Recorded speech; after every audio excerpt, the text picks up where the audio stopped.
ഡിജോ ജോസ് ആന്റണി സംവിധാനം ചെയ്ത് ടൊവിനോ തോമസ് നായകനായെത്തിയ പള്ളിച്ചട്ടമ്പി പ്രദർശനം തുടരുകയാണ്.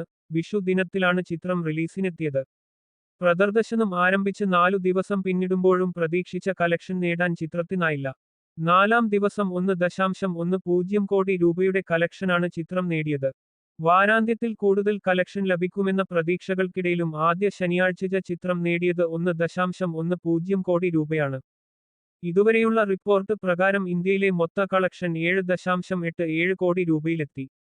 മികച്ച മുതൽ മുടക്കിൽ എത്തിയ ചിത്രം വരും ദിവസങ്ങളിൽ കൂടുതൽ കളക്ഷൻ നേടുമെന്നാണ് പ്രതീക്ഷ. 1957, 58 കാലഘട്ടങ്ങളിലെ ഇടുക്കി ജില്ലയിലെ ഒരു മലയോര കാർഷിക ഗ്രാമത്തിന്റെ കഥയാണ് ചിത്രം പറയുന്നത്. വലിയ മുതൽമുടക്കിൽ വിശാലമായ ക്യാൻവാസിൽ വലിയ താരനിരയുടെ അകമ്പടിയോടെയാണ് ചിത്രമെത്തിയത്.